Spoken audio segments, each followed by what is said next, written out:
Comment ça se passe quand on est client d'EasyBourse, quand on a un PEA ou encore un PEA-PME ou encore un compte titre et que l'on souhaite investir? Je suis Jean-Baptiste Barbier, je m'occupe du développement commercial chez EasyBourse. Alors, rappel de qui est EasyBourse, c'est la filiale spécialisée de la Banque Postale pour ceux donc qui veulent investir de manière active, autonome sur un PEA ou encore un PEA-PME ou encore un compte titre, avec des outils, des interfaces plus spécialisées, des conditions interactives ou encore un vaste accès aux différents marchés, notamment par exemple le marché américain ou encore pourquoi pas les certificats, les varants, les turbos ou encore faire du service de règlement différé. Alors, comment ça se passe quand on est client EasyBourse? Premièrement, ça se passe sur le site EasyBourse ou sur les interfaces mobiles d'EasyBourse. On se connecte à son compte et puis en premier lieu, on voit la page de synthèse. Qu'est-ce qu'il y a? Il y a un rappel de ma formule. 4 formules sont proposées par EasyBourse pour répondre aux différents profils d'investisseurs, notamment en fonction du montant des ordres que vous passez pour optimiser vos frais de courtage. Alors, on peut changer gratuitement de formule une fois par an chez EasyBourse. Donc, si vous commencez avec telle ou telle formule, vous pourrez en changer si vous vous rendez compte que vous faites plus ou moins de choses. Deuxièmement, il y a le rappel de vos différents comptes que vous pouvez avoir chez nous pour passer d'une seconde à l'autre, par exemple, de votre PEA à votre compte titre. Ensuite, il y a les panneaux qui permettent de mieux voir qu'est-ce qui se passe. Premièrement, les informations fiscales. Alors ici, je suis sur une interface de compte titre. Ce qui est important avec un compte titre, c'est que la fiscalité s'applique chaque année, année après année. Donc là, je vois mes plus-values de l'année. Si j'étais sur un PEA, excusez-moi, un PEA, eh bien, j'aurais le rappel fiscal, premièrement, de la date à laquelle j'ai ouvert mon PEA. Et deuxièmement, aussi le montant que j'ai déjà investi sur mon PEA. Vous savez que la fiscalité devient très attractive sur un PEA au bout de 5 ans et que vous ne pouvez pas investir plus de 150 000 euros. Donc vous pouvez suivre cela ici. Ensuite, PEA ou compte titre, vous pouvez voir ce que vous avez dans votre portefeuille. Il y aura à la fois des espèces et à la fois des titres. Si vous avez juste ouvert votre compte, il y aura juste des espèces. Alors une question qui va se poser assez vite, c'est quand vous voulez investir et faire des achats, il faut qu'il y ait suffisamment d'espèces pour investir. 2 possibilités pour approvisionner votre compte. Soit vous pouvez prendre le RIB qui est là et faire un virement depuis votre interface de banque usuelle vers votre compte espèce EasyBourse. Soit si vous êtes client également de la Banque Postale et avez donc indiqué que vous avez un CCP, eh bien, vous pouvez aller dans Mes opérations, apport immédiat, et là, vous pourrez aller depuis votre interface EasyBourse, aller chercher immédiatement, gratuitement, donc en quelques secondes, eh bien, jusqu'à 15 000 euros par jour sur votre CCP, votre compte courant postal, et passer votre ordre dans les quelques secondes qui suivent. Je reviens à ma page de synthèse. Donc, on voit que là, j'ai des titres. Allons voir le détail des titres. Si vous avez fait un transfert de portefeuille, vous allez retrouver vos titres ici, dans Valorisation. Et vous allez retrouver effectivement le prix moyen d'achat, la valorisation, les plus-values, toutes ces informations-là sont conservées quand on fait un transfert. Après, vous pourrez voir de manière plus précise ce que vous avez pu faire chez EasyBourse avec les détails de vos plus-values, donc des pages spéciales, également sur les dernières négociations. Si vous voulez faire des tris, si vous voulez encore une fois bien personnaliser vos travaux d'analyse, vous pouvez aussi exporter les données sous Excel pour les retravailler à votre façon. Pour voir ce que vous avez pu faire, il y a les historiques qui permettent de retrouver quand vous avez acheté, quand vous avez vendu, s'il y a eu des versements de dividendes, par exemple, si c'est passé ceci ou si c'est passé cela, aussi quelles sont les opérations que vous avez pu faire en termes d'espèces, vous avez des retraits ou des virements, ou sur les titres.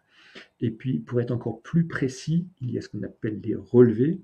Alors, les relevés, avec notamment en premier lieu les avis d'opérer qui vont vous permettre de retrouver chaque achat ou chaque vente avec une indication très précise, à quel dixième de seconde, à quel centime près l'opération s'est faite pour vous. Et vous aurez aussi, je dirais, tout un ensemble de documents qui vont vous permettre de mieux suivre votre compte et aussi de mieux en traiter la fiscalité.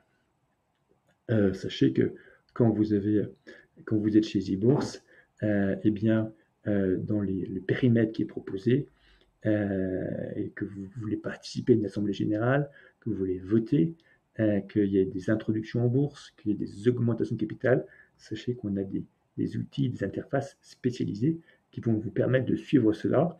Si vous voulez aussi faire évoluer votre compte, il y a ce qu'on appelle les formulaires qui vont vous permettre de pouvoir faire évoluer votre compte ou demander un changement de formule, comme je l'ai mentionné tout à l'heure.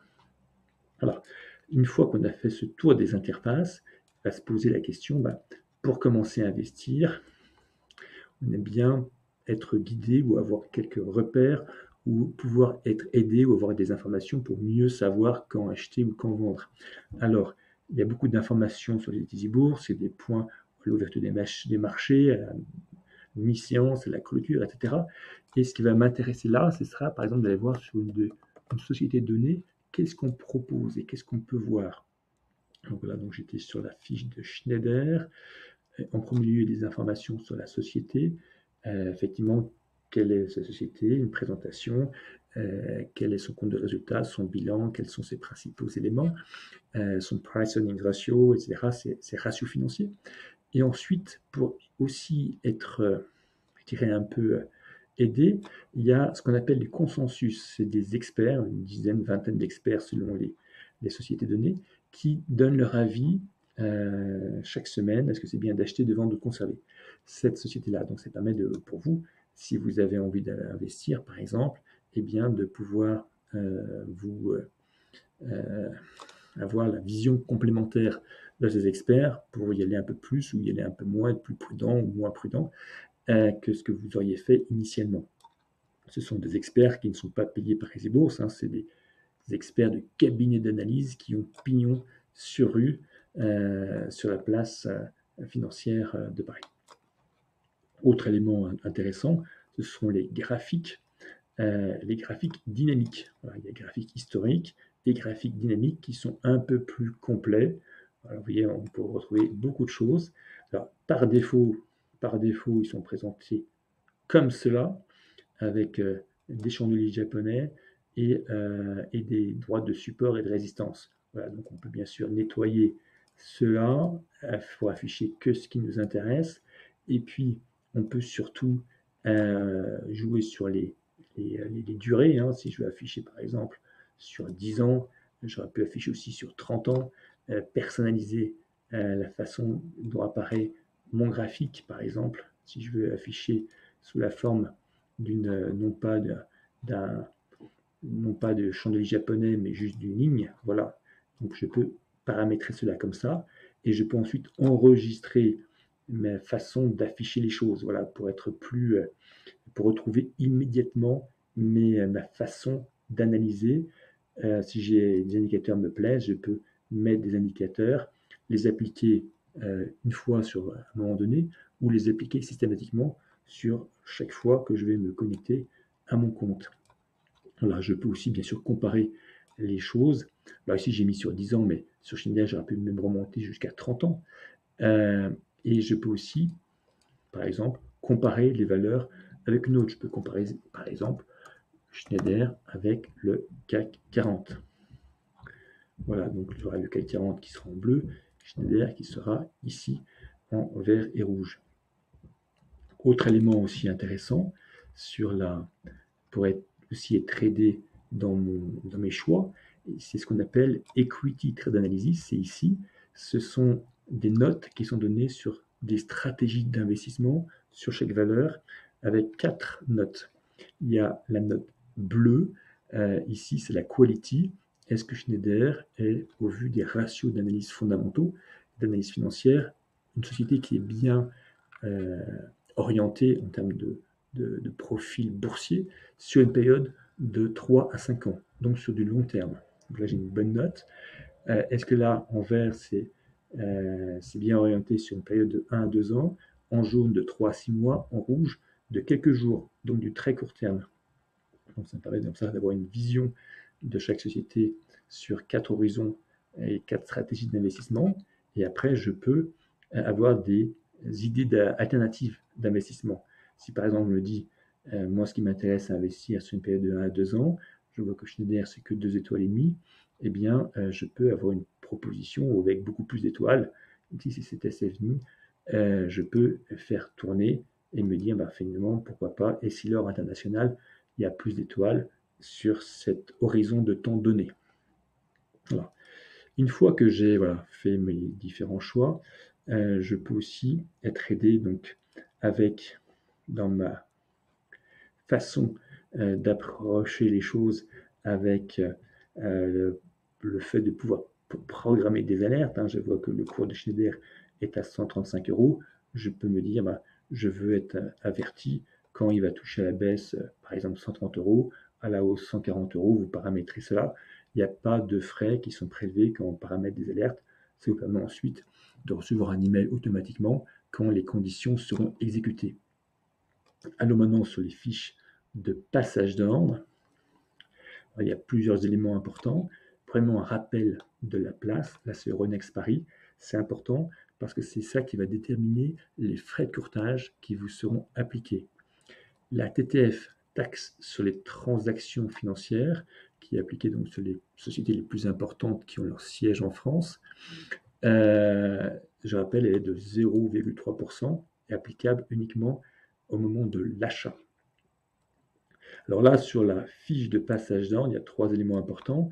Il y a le carnet d'ordre, il y a le paramétrage de l'ordre en tant que tel, et il y a également aussi un rappel, est-ce que j'ai déjà cette valeur dans mon portefeuille et combien je peux en acheter en fonction de ce que j'ai, des disponibilités que j'ai dans mon portefeuille.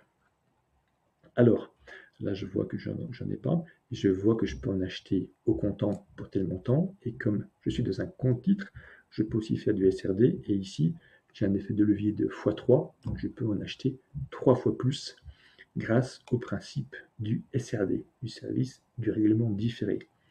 Alors, revenons au carnet d'ordre. Ici, dans le carnet d'ordre, à droite, ce sont les vendeurs. Donc, je vois qu'il y a 4 vendeurs qui sont prêts à vendre 220 titres, ça change tout le temps, à ce cours-là. Ici, ce sont les acheteurs. Donc moi, si je veux acheter tout de suite, c'est auprès de cette ligne-là que je vais faire affaire. Et si je veux acheter beaucoup de titres, eh bien, mes premiers titres vont être achetés à ces conditions-là. Puis après, je vais remonter le carnet d'ordre jusqu'à ce que mon ordre soit complètement atteint en quantité. Ça, c'est si mon ordre est prioritaire, c'est si mon ordre est au marché. On verra les différents types d'ordre dans une minute. Le paramétrage de l'ordre. Je choisis mon compte. Par défaut, il y a aussi la place de référence. Donc là, c'est Euronext Paris. Il y a aussi une case qui est cochée, qui s'appelle meilleure exécution.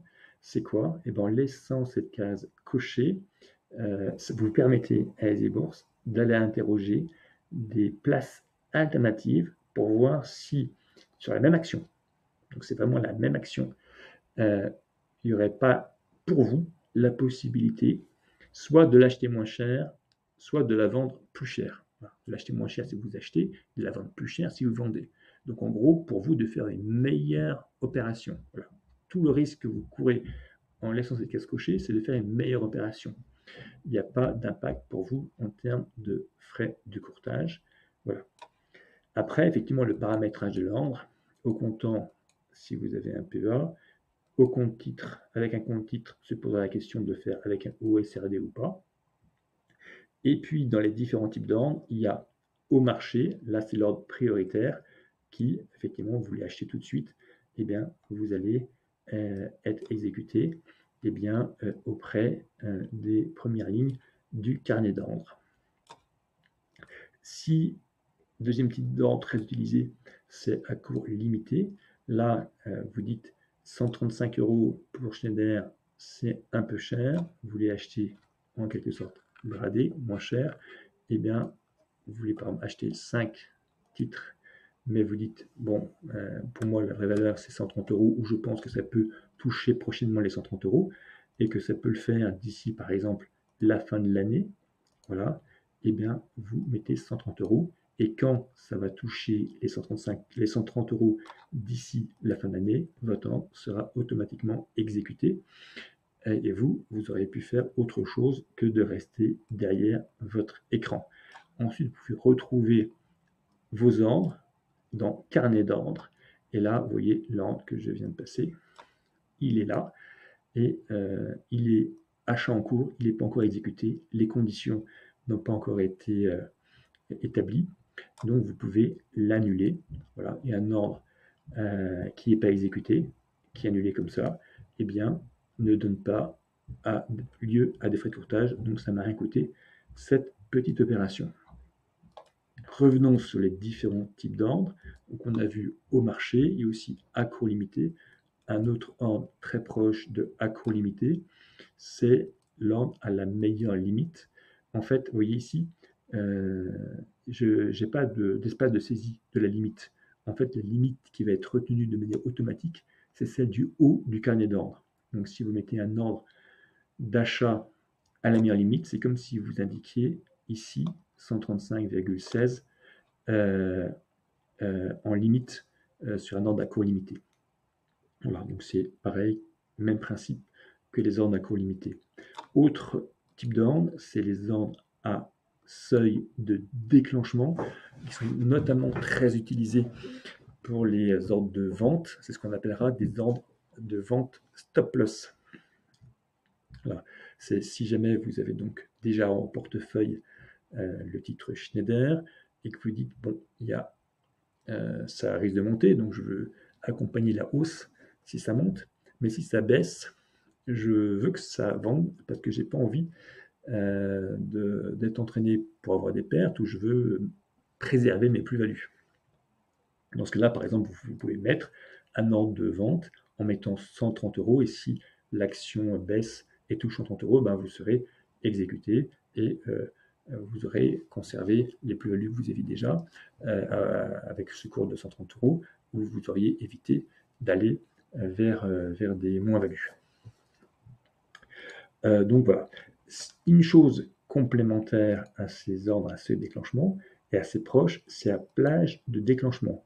Le principe, c'est l'ordre à seuil de déclenchement, mais en mettant une fourchette, limite basse, limite haute. Pourquoi? Parce que si jamais ce soir, dans la nuit, il y a de très mauvaises informations sur Schneider et que demain matin, Schneider ouvre à la cotation à 80 euros, voilà, et ben vous avez dit que vous étiez vendeur à 130 euros et moins. Et donc, ça va automatiquement déclencher la vente à 80 euros. Mais vous, à 80 euros, peut-être que vous n'êtes plus du tout vendeur, vous êtes peut-être même acheteur. Dans ce cas-là, vous dites, eh ben moi, je suis prêt à vendre entre 130 euros, par exemple, et 120 euros. Et si jamais ça ouvre demain à 80 euros ou 110 euros, eh bien, pour moi, ça ne vendra pas. Voilà. Et ça me laissera la possibilité de mieux réfléchir pour peut-être me positionner en tant qu'acheteur ou ne pas vendre. Voilà les différents types d'ordres. Pour retrouver les choses importantes sur EasyBourse, donc notamment les frais de courtage, vous avez cette page qui vous permet de retrouver les différentes formules. Voilà, Easy Découverte, Easy Premium, Easy Expert, Easy Intense. Voilà, de manière schématique, si vous passez des ordres de moins de 2600 euros, ce sera soit découverte, soit premium qui seront les plus intéressantes pour vous. Découverte, c'est si vous restez sur un cadre, un périmètre assez limité, vous ne faites pas de marché étranger par exemple, vous ne faites pas de varant, pas de turbo, pas de certificat. En gros, si vous avez un PEA, vous pouvez commencer voilà, découverte est peut-être la formule qui vous correspondra le mieux. Si vous faites des ordres de petits montants, de moins de 2600 euros, vous avez un compte titre. Souvent, avec un compte titre, on a envie de faire des choses un peu plus offensives. Aller, pourquoi pas sur les marchés américains, pourquoi pas faire des certificats, des varants. Voilà, donc peut-être que Premium sera plus indiqué. Easy Expert, alors pour les PE au compte titre, mais quand on fait des ordres supérieurs à 2600 €, ça vous optimisera vos frais. Easy Intense, c'est pour ceux qui font des ordres de gros montants ou encore beaucoup d'ordres. Sachez que ces tarifs-là sont indiqués pour les marchés Euronext. Si vous faites des choses sur des marchés étrangers, comme par exemple les marchés américains, il y a des conditions spécifiques. On a baissé très fortement nos tarifs sur les marchés américains début septembre. La brochure tarifaire ici permet de pouvoir retrouver tous les éléments importants des tarifs. Sachez qu'il n'y a pas de droit de garde chez eBourse, mais il y a ce qu'on appelle des frais d'inactivité, par exemple de 3,50 € par mois sur découverte. Si vous faites aucun ordre, par exemple entre le 1er novembre et le 31 novembre, et que vous avez la formule Easy Découverte, ça vous coûtera 3,50 €. Si vous faites rien pendant 12 mois, ça fera 3,50 € x 12 égale 42 €. Pour ceux qui disent, oula, mais ces frais, certes, il n'y a pas de droit de garde, mais ces frais, malgré tout, m'embêtent. Il y a une possibilité, une astuce qui est donnée, c'est par exemple de faire des achats programmés en allant dans investissement, prélèvement investissement. Ici, vous pouvez faire ce qu'on appelle des investissements programmés, c'est-à-dire choisir un fonds, alors parmi beaucoup de fonds proposés, et dire vous allez acheter par exemple 50 € par mois, c'est minimum 50 € de tel ou tel fonds, et mettre un rythme par exemple mensuel. Comme ça, tous les mois, un ordre sera fait et donc vous n'aurez jamais de frais d'inactivité. Prenez un fonds, alors les fonds, il y a un vaste choix de fonds, mais pourquoi pas prendre un fonds avec 0% de droit d'entrée, comme ça l'ordre ne vous coûtera rien, parce qu'il n'y a pas de frais de courtage sur les OPC, il n'y a que des droits d'entrée, et quand les droits d'entrée sont à 0%, eh bien ça ne fait rien, ça ne fait pas de frais, et troisièmement, ça vous fait en plus une stratégie complémentaire d'investissement qui vous positionne sur le long terme. Ça m'amène à vous dire un petit peu ce qu'on peut faire comme périmètre d'investissement sur Easy Bourse. Donc j'ai évoqué à l'instant les EPC, c'est des parts de portefeuille on propose environ 1000 EPC sur Easy Bourse. Donc il y a des EPC qui sont gérés par thématique. Thématique, il y aura par exemple la transition énergétique, il y aura l'hydrogène, il y aura la robotique, il y aura les métaux, il y aura aussi des zones géographiques, l'Asie-Pacifique, la Chine, l'Inde, la zone euro. Voilà, quelques indications. Il y a des sélections qui sont faites, il y a des sélections thématiques pour avoir par exemple des fonds uniquement sur la santé. Et alors après, en termes de choix, vous aurez accès à environ une cinquantaine de gestionnaires. Il y aura la Banque Postal Asset Management, il y aura Tocqueville, mais également aussi Carmignac, Rothschild, BlackRock, bref, les plus grands noms de la place. Et si vous voulez faire des recherches, vous pouvez par exemple mettre tous les fonds éligibles au PEA avec des droits d'entrée à 0%. Vous faites recherche et là, vous aurez quasiment 300 fonds proposés à 0% droit d'entrée. Autres produits proposés notamment, ce sont les trackers appelés encore ETF. Là, c'est ce qu'on appelle de la gestion passive. Ça vous permet de répliquer des indices. Alors, par exemple, de répliquer le CAC 40. Voilà. Si vous dites le CAC 40, c'est une chose qui est très visible et qui vous intéresse.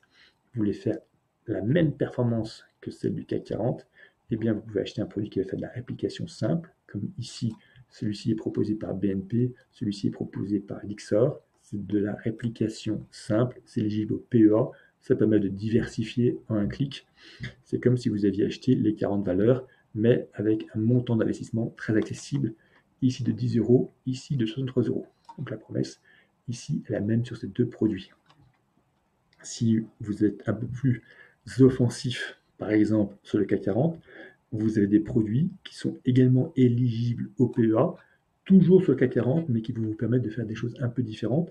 Le leverage, qui est ici, ça va appliquer un effet multiplicateur de 2, qui sera appliqué jour après jour. Si le CAC 40 fait aujourd'hui 1%, eh bien vous allez faire 2% de performance. Ici, le short, ça va appliquer un effet multiplicateur de x-1. Donc si le CAC 40 fait moins 1%, moins 1% fois moins 1, moins fois moins égale plus 1%. Voilà, donc vous aurez gagné de l'argent, le CAC 40 aura baissé. Donc c'est si vous avez une vision négative du CAC 40, baissière, c'est ce produit-là qu'il faut acheter. Si vous avez une vision très négative de l'évolution du CAC 40, une conviction forte, il y a aussi ce produit, encore une fois éligible au PEA, qui va appliquer un effet de fois moins 2. Voilà. Encore une fois, ce sont des variations qui sont appliquées quotidiennement. Sachez que sur ces produits-là, on propose aussi des opérations spéciales qui permettent de diversifier son portefeuille avec un PEA sur des thématiques, par exemple le Nasdaq, l'Asie-Pacifique, la Chine, l'Inde, l'immobilier Europe, la Corée. Et en plus, il y a des programmes de remboursement de frais de courtage spécifiques. C'est un partenariat qu'on a mis en place avec Lyxor. Et pour ceux qui veulent faire des choses encore plus techniques, qui ont un compte titre, que les crypto-monnaies intéressent, que les métaux intéressent, que les devises intéressent, et bien sur les turbos, les varans, les certificats, il y a beaucoup de produits qui proposent un vaste choix de sous-jacents, un vaste choix de stratégies, et on a également sur ces produits-là des programmes avec des partenaires qui permettent de commencer dans les meilleures conditions possibles. Voilà. Petit mot de fin. Sachez qu'également avec EasyBourse, si vous êtes moins de 30 ans, eh bien, on sera heureux, bien sûr, de vous accueillir pour que vous ouvriez ou transfériez votre compte chez nous, et vous bénéficierez à la fois d'une exonération de frais d'inactivité. Donc, si vous n'êtes pas sûr d'être actif, eh bien, votre compte ne vous coûtera rien. Deuxièmement, vous aurez aussi un ordre d'achat ou un ordre de vente remboursé par mois pendant 1 an. Voilà. Et troisièmement, vous pouvez aussi ouvrir un compte à partir de 50 euros. Sachez que que vous soyez jeune ou pas jeune, si vous transférez votre compte chez eBourse, on vous rembourse vos frais de transfert et qu'en même temps, il y a une offre spéciale qui vous permet de démarrer chez eBourse dans les meilleures conditions avec des frais de courtage remboursés à hauteur de 50 ordres. Voilà. Et puis, pour finir, sur l'offre, il y a, si vous êtes intéressé par EasyBourse, vous n'êtes pas encore client chez nous, il y a notre numéro vert ou encore la souscription en ligne. Voilà, toute l'équipe d'EasyBourse sera heureuse d'échanger avec vous et de vous accueillir. Je vous remercie pour votre attention et à bientôt donc sur EasyBourse.